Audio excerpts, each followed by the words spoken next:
The Red-Headed League was first published in the Strand magazine in 1891 and quickly became one of Arthur Conan Doyle's most popular Sherlock Holmes stories.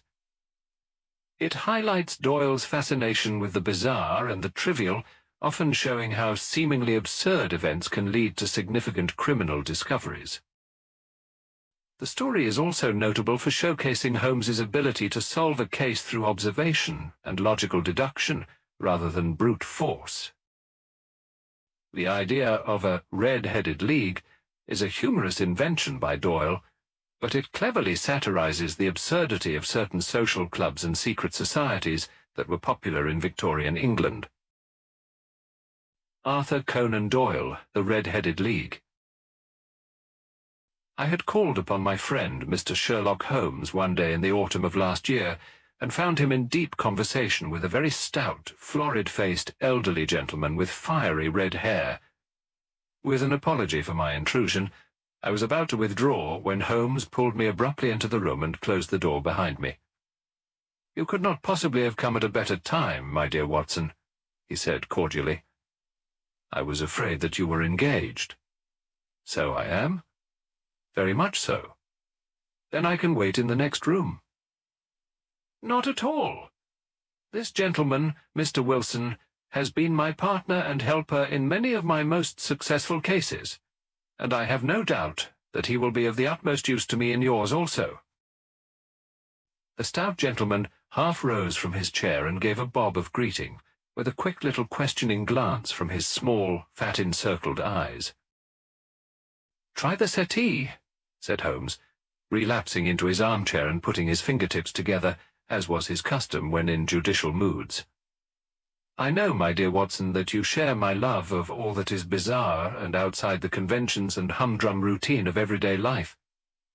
You have shown your relish for it by the enthusiasm which has prompted you to chronicle, and, if you will excuse my saying so, somewhat to embellish so many of my own little adventures." "Your cases have indeed been of the greatest interest to me," I observed.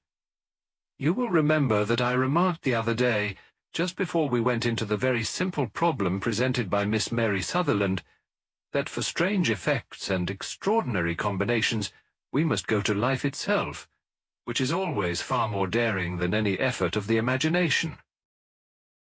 A proposition which I took the liberty of doubting."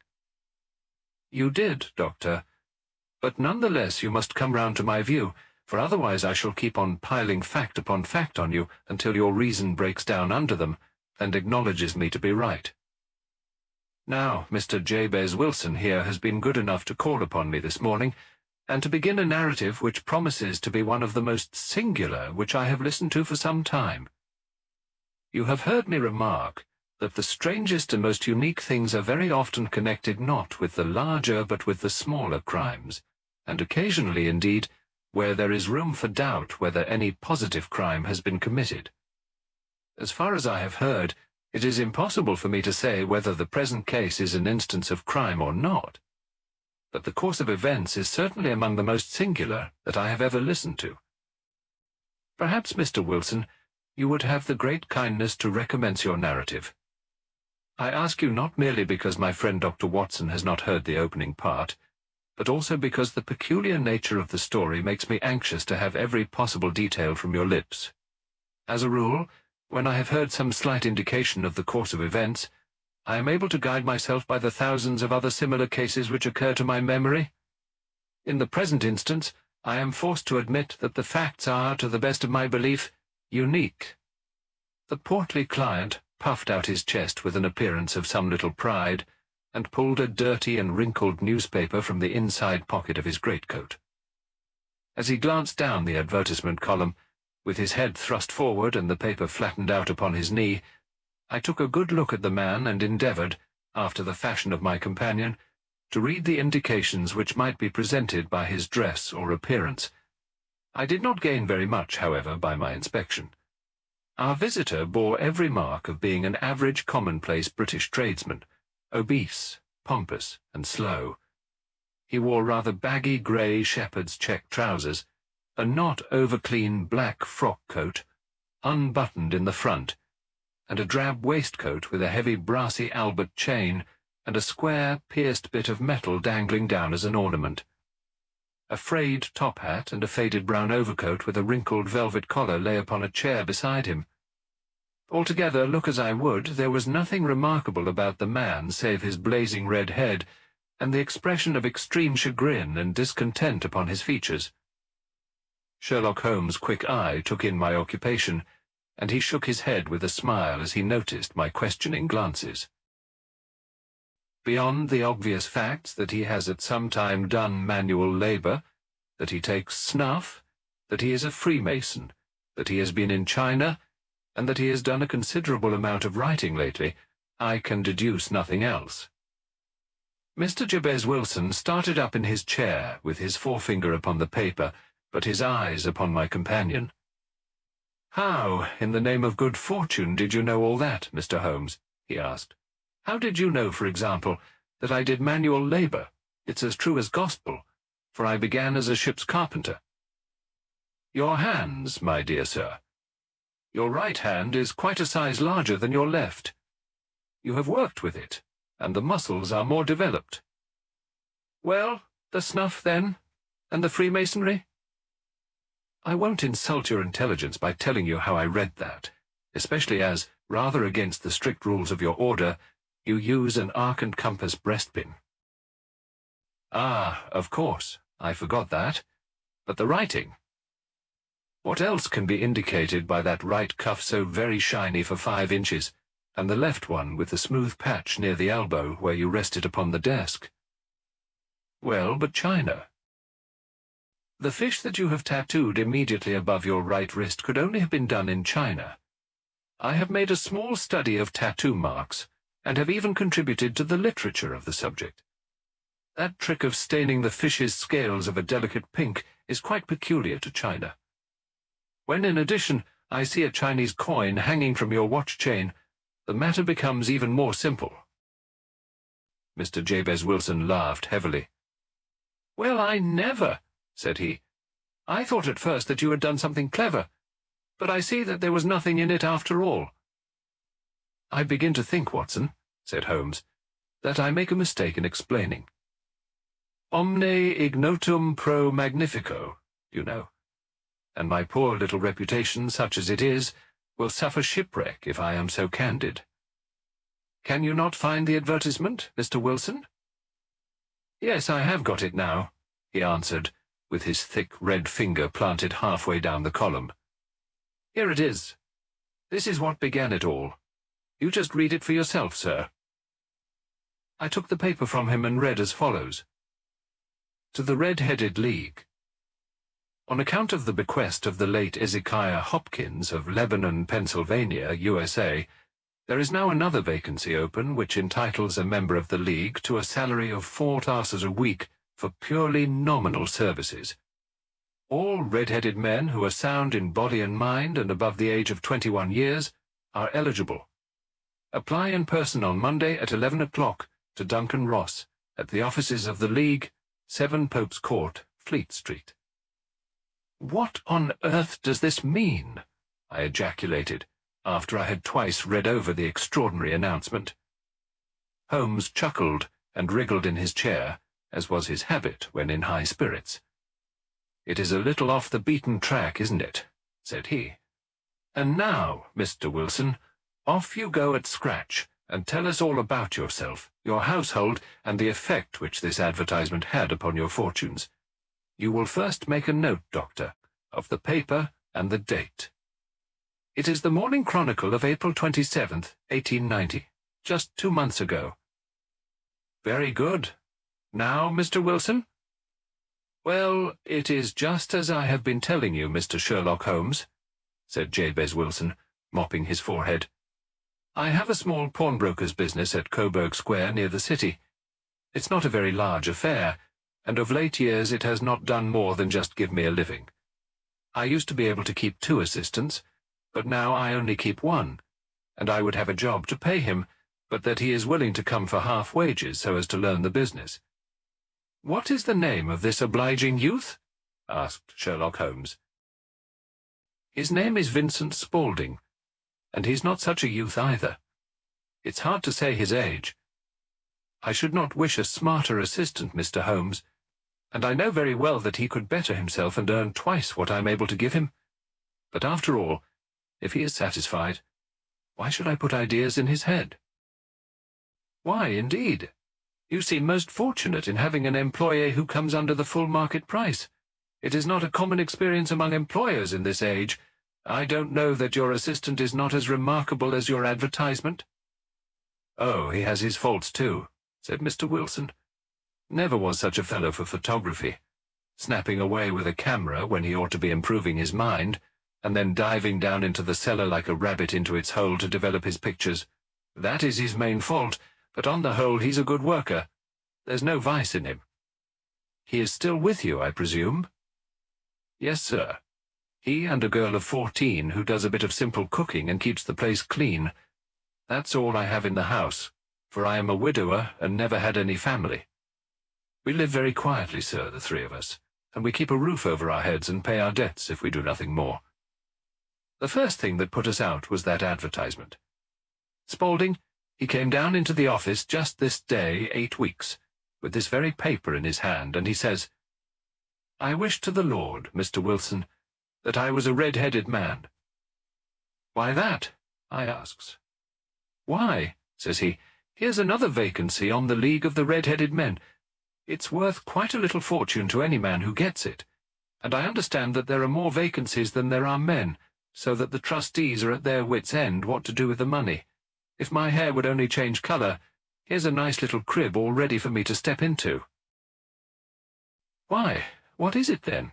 I asked. 'You see, Mr. Holmes, I am a very stay-at-home man, and as my business came to me instead of my having to go to it, I was often weeks on end without putting my foot over the doormat. In that way I didn't know much of what was going on outside, and I was always glad of a bit of news.' 'Have you never heard of the League of the Red-Headed Men?' he asked with his eyes open. 'Never.' 'Why, I wonder at that, for you are eligible yourself for one of the vacancies.' 'And what are they worth?' I asked. 'Oh, merely a couple of hundred a year, but the work is slight, and it need not interfere very much with one's other occupations.' 'Well, you can easily think that made me prick up my ears, for the business has not been over good for some years, and an extra couple of hundred would have been very handy.' 'Tell me all about it,' said I.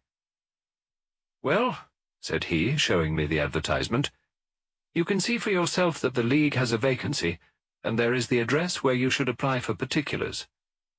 As far as I can make out, the League was founded by an American millionaire, Ezekiah Hopkins, who was very peculiar in his ways. He was himself red-headed, and he had a great sympathy for all red-headed men.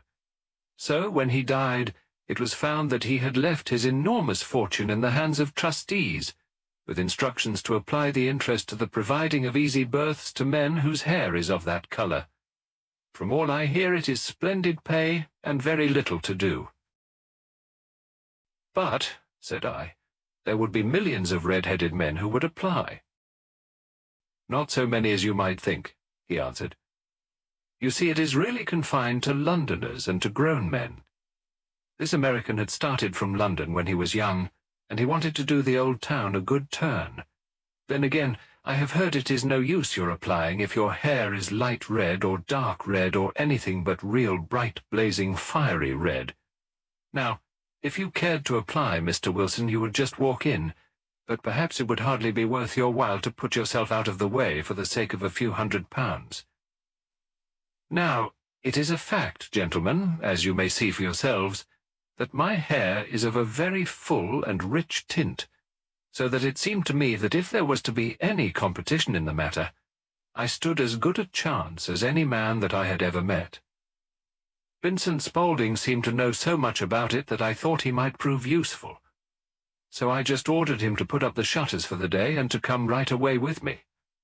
He was very willing to have a holiday, so we shut the business up and started off for the address that was given us in the advertisement. I never hope to see such a sight as that again, Mr. Holmes. From north, south, east, and west, every man who had a shade of red in his hair had tramped into the city to answer the advertisement. Fleet Street was choked with red-headed folk, and Pope's Court looked like a coster's orange barrow. I should not have thought there were so many in the whole country as were brought together by that single advertisement. Every shade of colour they were: straw, lemon, orange, brick, Irish setter, liver, clay. But as Spaulding said, there were not many who had the real vivid flame-coloured tint. When I saw how many were waiting, I would have given it up in despair. But Spaulding would not hear of it. How he did it I could not imagine, but he pushed and pulled and butted until he got me through the crowd and right up to the steps which led to the office. There was a double stream upon the stair, some going up in hope, and some coming back dejected, but we wedged in as well as we could and soon found ourselves in the office.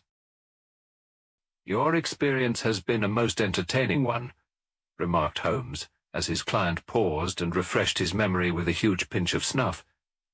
"Pray continue your very interesting statement." There was nothing in the office but a couple of wooden chairs and a deal table, behind which sat a small man with a head that was even redder than mine. He said a few words to each candidate as he came up, and then he always managed to find some fault in them, which would disqualify them. Getting a vacancy did not seem to be such a very easy matter after all. However, when our turn came, the little man was much more favourable to me than to any of the others, and he closed the door as we entered, so that he might have a private word with us.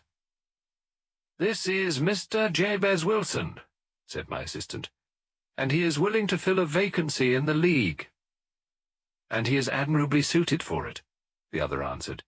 "He has every requirement. I cannot recall when I have seen anything so fine." He took a step backward, cocked his head on one side, and gazed at my hair until I felt quite bashful. Then suddenly he plunged forward, wrung my hand, and congratulated me warmly on my success. "It would be injustice to hesitate," said he. "You will, however, I am sure, excuse me for taking an obvious precaution." With that he seized my hair in both his hands, and tugged until I yelled with the pain. "There is water in your eyes," said he as he released me. "I perceive that all is as it should be. But we have to be careful, for we have twice been deceived by wigs, and once by paint.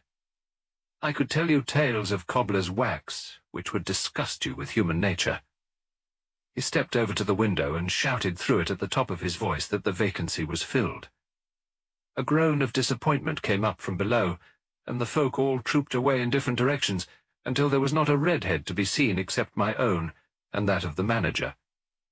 "My name," said he, "is Mr. Duncan Ross, and I am myself one of the pensioners upon the fund left by our noble benefactor.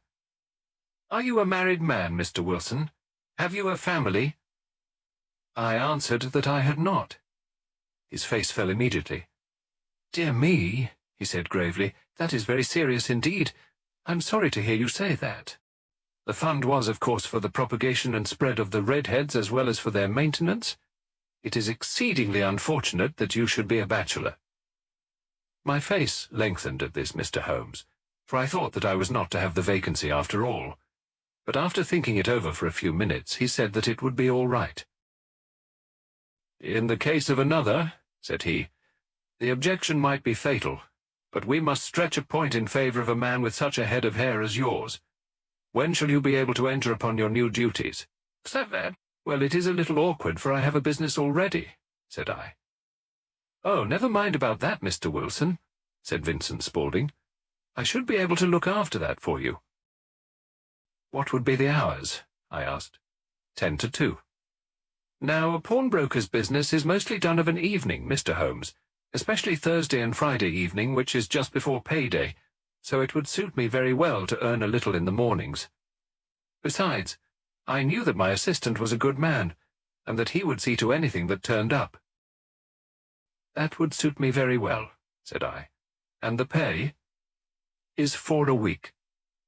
"And the work?" "Is purely nominal." "What do you call purely nominal?" "Well, you have to be in the office, or at least in the building the whole time. If you leave, you forfeit your whole position forever. The will is very clear upon that point. You don't comply with the conditions if you budge from the office during that time. It's only 4 hours a day, and I should not think of leaving, said I. No excuse will avail, said Mr. Duncan Ross. Neither sickness nor business nor anything else. There you must stay, or you lose your billet. And the work?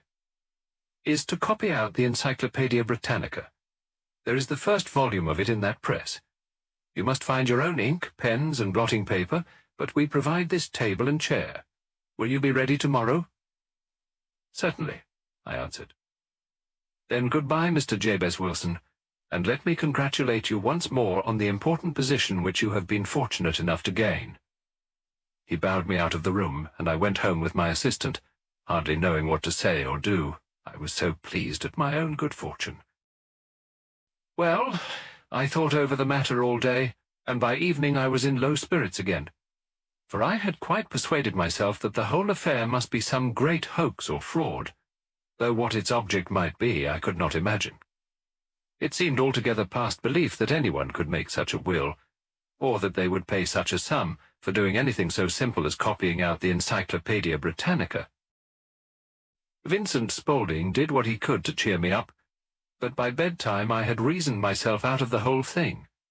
However, in the morning I determined to have a look at it anyhow, so I bought a penny bottle of ink, and with a quill pen and 7 sheets of foolscap paper, I started off for Pope's Court.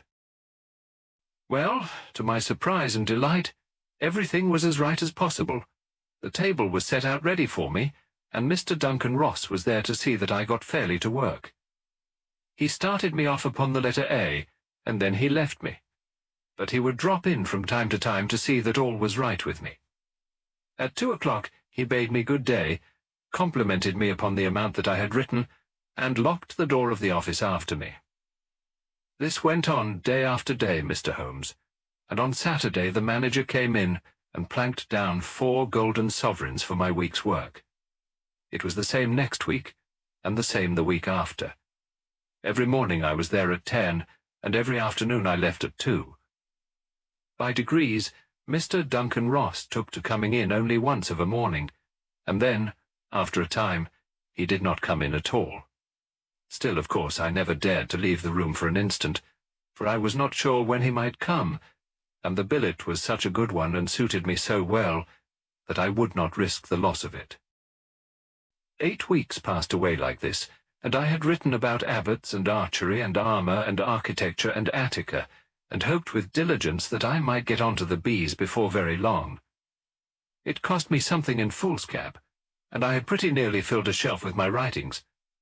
And then suddenly the whole business came to an end. To an end? Yes, sir, and no later than this morning.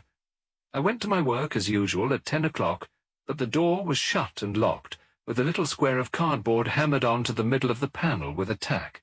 Here it is, and you can read for yourself. He held up a piece of white cardboard about the size of a sheet of notepaper. It read in this fashion: "The Red-Headed League is dissolved, October 9th, 1890.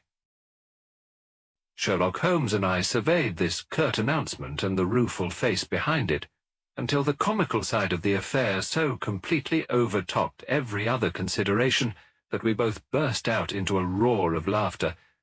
"I cannot see that there is anything very funny," cried our client, flushing up to the roots of his flaming head. "If you can do nothing better than laugh at me, I can go elsewhere." "No, no," cried Holmes, shoving him back into the chair from which he had half risen. "I really wouldn't miss your case for the world. It is most refreshingly unusual. But there is, if you will excuse my saying so, something just a little funny about it. Pray, what steps did you take when you found the card upon the door?" "I was staggered, sir. I did not know what to do. Then I called at the offices round, but none of them seemed to know anything about it. Finally I went to the landlord, who is an accountant living on the ground floor, and I asked him if he could tell me what had become of the Red-Headed League. He said that he had never heard of any such body. Then I asked him who Mr. Duncan Ross was. He answered that the name was new to him. "Well," said I, "the gentleman at number 4. "What, the red-headed man?" "Yes." "Oh," said he. "His name was William Morris. He was a solicitor and was using my room as a temporary convenience until his new premises were ready. He moved out yesterday." "Where could I find him?" "Oh, at his new offices. He did tell me the address. Yes, 17 King Edward Street, near St. Paul's." I started off, Mr. Holmes, but when I got to that address it was a manufactory of artificial kneecaps, and no one in it had ever heard of either Mr. William Morris or Mr. Duncan Ross. "And what did you do then?" asked Holmes. "I went home to Saxe-Coburg Square, and I took the advice of my assistant. But he could not help me in any way. He could only say that if I waited I should hear by post. But that was not quite good enough, Mr. Holmes.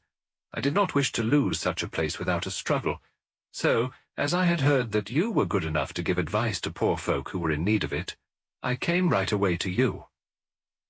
"And you did very wisely," said Holmes. "Your case is an exceedingly remarkable one, and I shall be happy to look into it. From what you have told me, I think that it is possible that graver issues hang from it than might at first sight appear." "Grave enough," said Mr. Jabez Wilson. "Why, I have lost £4 a week." "As far as you are personally concerned," remarked Holmes, "I do not see that you have any grievance against this extraordinary leak. On the contrary, you are, as I understand, richer by some $30, to say nothing of the minute knowledge which you have gained on every subject which comes under the letter A. You have lost nothing by them." "No, sir, but I want to find out about them and who they are, and what their object was in playing this prank, if it was a prank, upon me. It was a pretty expensive joke for them, for it cost them £32. We shall endeavour to clear up these points for you. And first, 1 or 2 questions, Mr. Wilson. This assistant of yours who first called your attention to the advertisement, how long had he been with you?" "About a month, then." "How did he come?" "In answer to an advertisement." "Was he the only applicant?" "No, I had a dozen." "Why did you pick him?" "Because he was handy and would come cheap." "At half wages, in fact?" "Yes." "What is he like, this Vincent Spaulding?" "Small, stout-built, very quick in his ways, no hair on his face, though he's not short of 30. Has a white splash of acid upon his forehead." Holmes sat up in his chair in considerable excitement. "I thought as much," said he. "Have you ever observed that his ears are pierced for earrings?" "Yes, sir. He told me that a gypsy had done it for him when he was a lad." "Hum," said Holmes, sinking back in deep thought. "He is still with you?" "Oh, yes, sir. I've only just left him." "And has your business been attended to in your absence?" "Nothing to complain of, sir. There's never very much to do of a morning." "That will do, Mr. Wilson. I shall be happy to give you an opinion upon the subject in the course of a day or 2. Today is Saturday, and I hope that by Monday we may come to a conclusion." "Well, Watson," said Holmes when our visitor had left us, "what do you make of it all?" "I make nothing of it," I answered frankly. "It is a most mysterious business." "As a rule," said Holmes, "the more bizarre a thing is, the less mysterious it proves to be. It is your commonplace, featureless crimes which are really puzzling, just as a commonplace face is the most difficult to identify. But I must be prompt over this matter." "What are you going to do, then?" I asked. "To smoke," he answered. "It is quite a 3-pipe problem, and I beg that you won't speak to me for 50 minutes. He curled himself up in his chair, with his thin knees drawn up to his hawk-like nose, and there he sat with his eyes closed, and his black clay pipe thrusting out like the bill of some strange bird. I had come to the conclusion that he had dropped asleep, and indeed was nodding myself, when he suddenly sprang out of his chair with the gesture of a man who has made up his mind and put his pipe down upon the mantelpiece. "Sarasate plays at the St. James's Hall this afternoon," he remarked. "What do you think, Watson? Could your patient spare you for a few hours?" "I have nothing to do today. My practice is never very absorbing. Then put on your hat and come. I am going through the city first, and we can have some lunch on the way. I observe that there is a good deal of German music on the programme, which is rather more to my taste than Italian or French. It is introspective, and I want to introspect. Come along. We travelled by the Underground as far as Aldersgate, and a short walk took us to Saxe-Coburg Square, the scene of the singular story which we had listened to in the morning. It was a poky, little, shabby, genteel place, where 4 lines of dingy, 2-storied brick houses looked out into a small, railed-in enclosure, where a lawn of weedy grass and a few clumps of faded laurel bushes made a hard fight against a smoke-laden and uncongenial atmosphere. 3 gilt balls and a brown board with Jabez Wilson in white letters upon a corner house announced the place where our red-headed client carried on his business. Sherlock Holmes stopped in front of it with his head on one side and looked it all over, with his eyes shining brightly between puckered lids. Then he walked slowly up the street, and then down again to the corner, still looking keenly at the houses. Finally he returned to the pawnbroker's, and having thumped vigorously upon the pavement with his stick 2 or 3 times, he went up to the door and knocked. It was instantly opened by a bright-looking, clean-shaven young fellow, who asked him to step in. "Thank you," said Holmes. "I only wished to ask you how you would go from here to the Strand." "3rd right, 4th left," answered the assistant promptly, closing the door. "Smart fellow, that," observed Holmes as we walked away. "He is, in my judgment, the 4th smartest man in London, and for daring I am not sure that he has not a claim to be 3rd. I have known something of him before." "Evidently," said I, "Mr. Wilson's assistant counts for a good deal in this mystery of the Red-Headed League. I'm sure that you inquired your way merely in order that you might see him." "Not him." "What then?" "The knees of his trousers." "And what did you see?" "What I expected to see." "Why did you beat the pavement?" "My dear doctor, this is a time for observation, not for talk. We are spies in an enemy's country. We know something of Saxe-Coburg Square. Let us now explore the parts which lie behind it. The road in which we found ourselves as we turned round the corner from the retired Saxe-Coburg Square presented as great a contrast to it as the front of a picture does to the back. It was one of the main arteries which conveyed the traffic of the city to the north and west. The roadway was blocked with the immense stream of commerce flowing in a double tide inward and outward, while the footpaths were black with the hurrying swarm of pedestrians.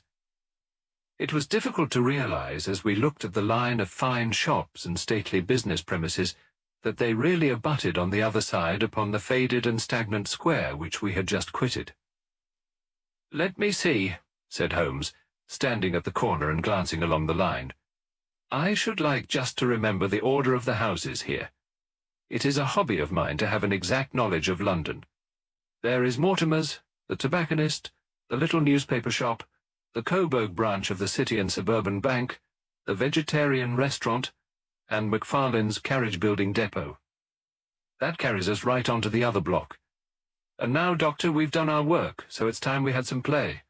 A sandwich and a cup of coffee, and then off to Violin Land, where all is sweetness and delicacy and harmony, and there are no red-headed clients to vex us with their conundrums." My friend was an enthusiastic musician, being himself not only a very capable performer but a composer of no ordinary merit. All the afternoon he sat in the stalls, wrapped in the most perfect happiness, gently waving his long thin fingers in time to the music, while his gently smiling face and his languid, dreamy eyes were as unlike those of Holmes the sleuth-hound, Holmes the relentless, keen-witted, ready-handed criminal agent, as it was possible to conceive.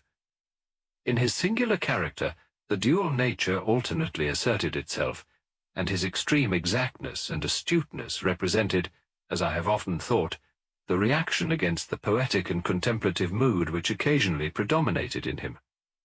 The swing of his nature took him from extreme languor to devouring energy, and, as I knew well, he was never so truly formidable as when, For days on end, he had been lounging in his armchair amid his improvisations and his black-letter editions. Then it was that the lust of the chase would suddenly come upon him, and that his brilliant reasoning power would rise to the level of intuition, until those who were unacquainted with his methods would look askance at him as on a man whose knowledge was not that of other mortals. When I saw him that afternoon so enwrapped in the music at St. James's Hall, I felt that an evil time might be coming upon those whom he had set himself to hunt down. "You want to go home, no doubt, Doctor?" he remarked as we emerged. "Yes, it would be as well. And I have some business to do which will take some hours. This business at Coburg Square is serious." "Why serious?" "A considerable crime is in contemplation. I have every reason to believe that we shall be in time to stop it. But today, being Saturday, rather complicates matters. I shall want your help tonight." "At what time?" 10 will be early enough. I shall be at Baker Street at 10. "Very well. And I say, Doctor, there may be some little danger, so kindly put your army revolver in your pocket."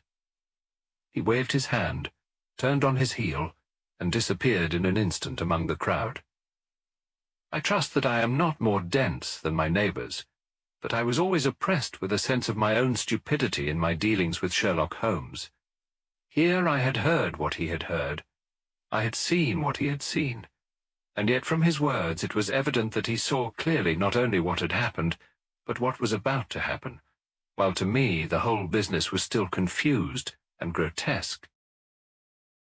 As I drove home to my house in Kensington, I thought over it all, from the extraordinary story of the red-headed copier of the Encyclopedia down to the visit to Saxe Coburg Square, and the ominous words with which he had parted from me. What was this nocturnal expedition, and why should I go armed? Where were we going, and what were we to do? I had the hint from Holmes that this smooth-faced pawnbroker's assistant was a formidable man, a man who might play a deep game. I tried to puzzle it out, but gave it up in despair, and set the matter aside until night should bring an explanation. It was 9:15 when I started from home and made my way across the park, and so through Oxford Street to Baker Street. 2 hansoms were standing at the door, and as I entered the passage I heard the sound of voices from above. On entering his room I found Holmes in animated conversation with 2 men, one of whom I recognized as Peter Jones, the official police agent, while the other was a long, thin, sad-faced man with a very shiny hat and oppressively respectable frock-coat. "Ha! Our party is complete," said Holmes, buttoning up his pea-jacket and taking his heavy hunting crop from the rack. "Watson, I think you know Mr. Jones, of Scotland Yard. Let me introduce you to Mr. Merryweather, who is to be our companion in tonight's adventure." "We're hunting in couples again, Doctor, you see," said Jones in his consequential way.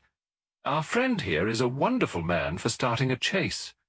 All he wants is an old dog to help him to do the running down." "I hope a wild goose may not prove to be the end of our chase," observed Mr. Merryweather gloomily. "You may place considerable confidence in Mr. Holmes, sir," said the police agent loftily. "He has his own little methods, which are, if he won't mind my saying so, just a little too theoretical and fantastic, but he has the makings of a detective in him. It is not too much to say that once or twice, as in that business of the Sholto murder and the Agra treasure, he has been more nearly correct than the official force." "Oh, if you say so, Mr. Jones, it is all right," said the stranger with deference. "Still, I confess that I miss my rubber. It is the first Saturday night for 27 years that I have not had my rubber." "I think you will find," said Sherlock Holmes, "that you will play for a higher stake tonight than you have ever done yet, and that the play will be more exciting. For you, Mr. Merryweather, the stake will be some $30,000, and for you, Jones, it will be the man upon whom you wish to lay your hands."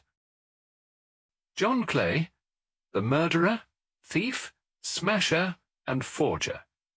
He's a young man, Mr. Merryweather, but he is at the head of his profession, and I would rather have my bracelets on him than on any criminal in London.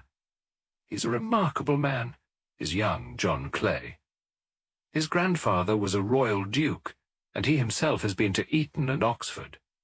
His brain is as cunning as his fingers, and though we meet signs of him at every turn, we never know where to find the man himself.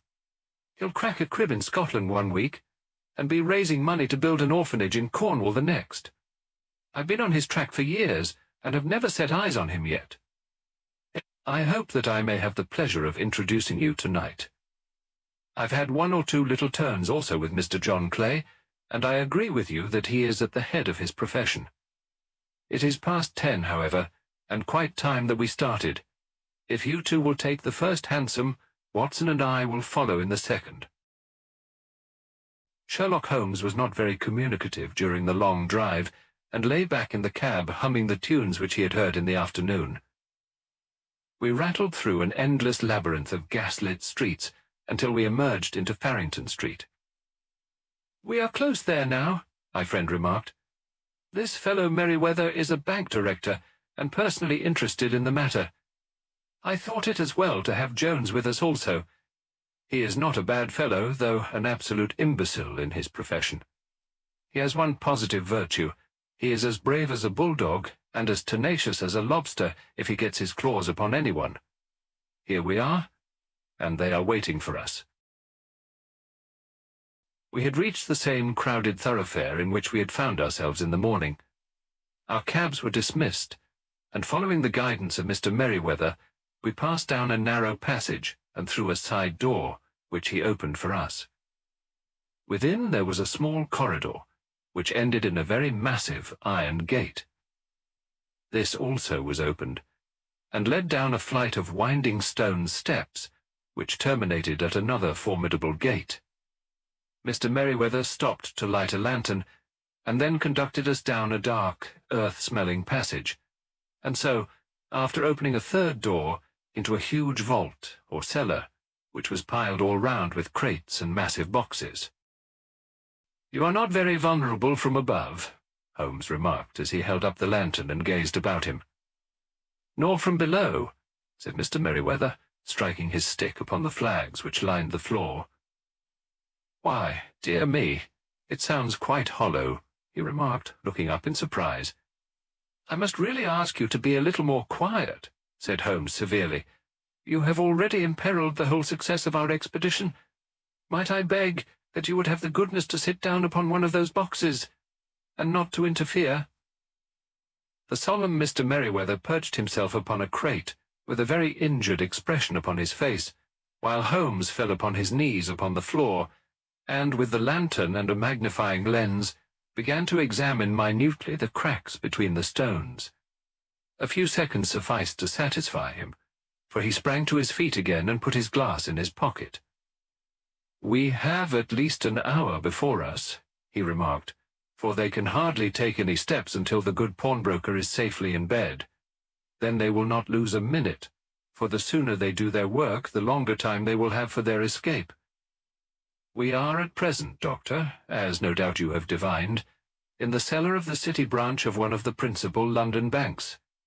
Mr. Merryweather is the chairman of directors, and he will explain to you that there are reasons why the more daring criminals of London should take a considerable interest in this cellar at present." "It is our French gold," whispered the director. "We have had several warnings that an attempt might be made upon it." "Your French gold?" "Yes. We had occasion some months ago to strengthen our resources and borrowed for that purpose 30,000 Napoleons from the Bank of France. It has become known that we have never had occasion to unpack the money, and that it is still lying in our cellar.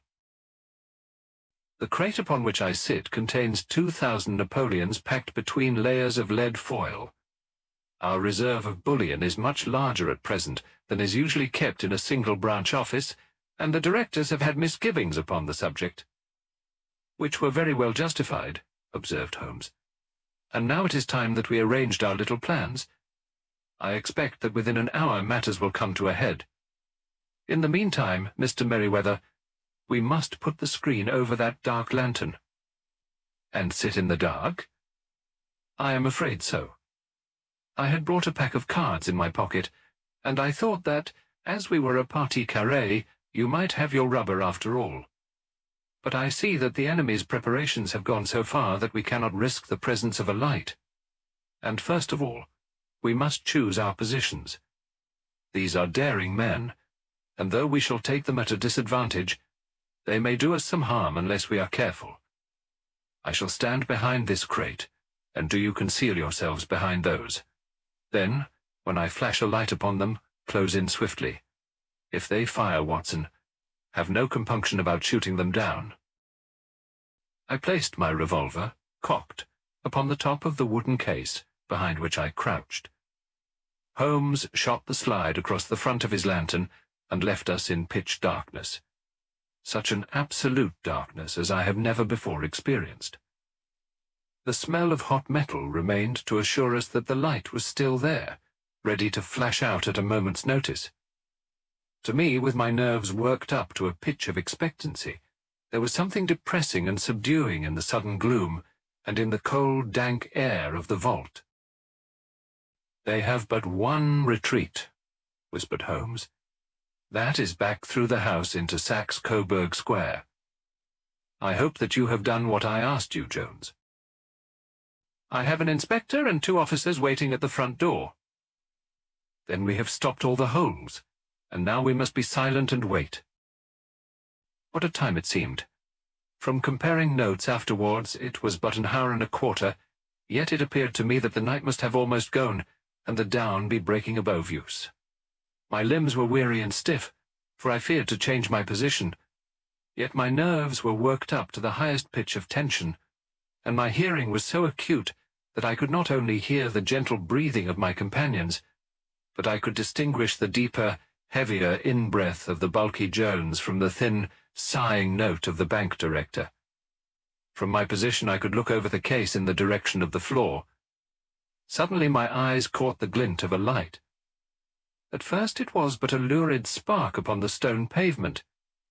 Then it lengthened out until it became a yellow line, and then, without any warning or sound, a gash seemed to open and a hand appeared, a white, almost womanly hand, which felt about in the centre of the little area of light. For a minute or more the hand, with its writhing fingers, protruded out of the floor. Then it was withdrawn as suddenly as it appeared, and all was dark again save the single lurid spark which marked a chink between the stones.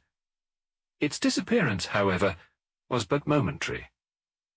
With a rending, tearing sound, one of the broad white stones turned over upon its side and left a square, gaping hole through which streamed the light of a lantern. Over the edge there peeped a clean-cut, boyish face, which looked keenly about it, and then, with a hand on either side of the aperture, drew itself shoulder-high and waist-high, until one knee rested upon the edge. In another instant he stood at the side of the hole, and was hauling after him a companion, lithe and small like himself, with a pale face and a shock of very red hair. "It's all clear," he whispered. "Have you the chisel and the bags? Great Scott! Jump, Archie, jump, and I'll swing for it." Sherlock Holmes had sprung out and seized the intruder by the collar. The other dived down the hole, and I heard the sound of rending cloth as Jones clutched at his skirts. The light flashed upon the barrel of a revolver, but Holmes's hunting crop came down on the man's wrist, and the pistol clinked upon the stone floor. "It's no use, John Clay," said Holmes blandly. "You have no chance at all." "So I see," the other answered with the utmost coolness. "I fancy that my pal is all right, though I see you have got his coat-tails." "There are 3 men waiting for him at the door," said Holmes. "Oh, indeed. You seem to have done the thing very completely. I must compliment you." "And I you," Holmes answered. "Your red-headed idea was very new and effective." "You'll see your pal again presently," said Jones. "He's quicker at climbing down holes than I am. Just hold out while I fix the derbies." "I beg that you will not touch me with your filthy hands," remarked our prisoner, as the handcuffs clattered upon his wrists. "You may not be aware that I have royal blood in my veins. Have the goodness also, when you address me, always to say sir and please." "All right," said Jones with a stare and a snigger. "Well, would you please, sir, march upstairs, where we can get a cab to carry your highness to the police station?" "That is better," said John Clay serenely. He made a sweeping bow to the three of us, and walked quietly off in the custody of the detective. "Really, Mr. Holmes," said Mr. Merryweather as we followed them from the cellar, "I do not know how the bank can thank you or repay you. There is no doubt that you have detected and defeated in the most complete manner one of the most determined attempts at bank robbery that have ever come within my experience. I have had 1 or 2 little scores of my own to settle with Mr. John Clay," said Holmes. "I have been at some small expense over this matter, which I shall expect the bank to refund, but beyond that I am amply repaid by having had an experience which is in many ways unique, and by hearing the very remarkable narrative of the Red-Headed League. You see, Watson," he explained in the early hours of the morning as we sat over a glass of whisky and soda in Baker Street, "it was perfectly obvious from the first that the only possible object of this rather fantastic business of the advertisement of the League and the copying of the encyclopedia must be to get this not over-bright pawnbroker out of the way for a number of hours every day. It was a curious way of managing it, but really it would be difficult to suggest a better. The method was no doubt suggested to Clay's ingenious mind by the colour of his accomplice's hair. The 4 a week was a lure which must draw him, and what was it to them, who were playing for thousands? They put in the advertisement. One rogue has the temporary office, the other rogue incites the man to apply for it, and together they managed to secure his absence every morning in the week. From the time that I heard of the assistant having come for half wages, it was obvious to me that he had some strong motive for securing the situation." "But how could you guess what the motive was?" "Had there been women in the house, I should have suspected a mere vulgar intrigue. That, however, was out of the question. The man's business was a small one, and there was nothing in his house which could account for such elaborate preparations and such an expenditure as they were at. It must, then, be something out of the house. What could it be? I thought of the assistant's fondness for photography, and his trick of vanishing into the cellar. The cellar. There was the end of this tangled clue. Then I made inquiries as to this mysterious assistant, and found that I had to deal with one of the coolest and most daring criminals in London. He was doing something in the cellar, something which took many hours a day for months on end. What could it be, once more? I could think of nothing save that he was running a tunnel to some other building. So far I had got when we went to visit the scene of action. I surprised you by beating upon the pavement with my stick. I was ascertaining whether the cellar stretched out in front or behind. It was not in front. Then I rang the bell, and as I hoped, the assistant answered it. We have had some skirmishes, but we had never set eyes upon each other before. I hardly looked at his face. His knees were what I wished to see. You must yourself have remarked how worn, wrinkled, and stained they were. They spoke of those hours of burrowing. The only remaining point was what they were burrowing for. I walked round the corner, saw the City and Suburban Bank abutted on our friend's premises, and felt that I had solved my problem. When you drove home after the concert, I called upon Scotland Yard and upon the chairman of the bank directors, with the result that you have seen. And how could you tell that they would make their attempt tonight?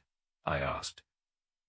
Well, when they closed their League offices, that was a sign that they cared no longer about Mr. Jabez Wilson's presence. In other words, that they had completed their tunnel.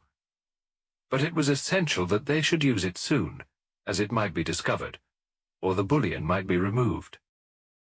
Saturday would suit them better than any other day, as it would give them 2 days for their escape.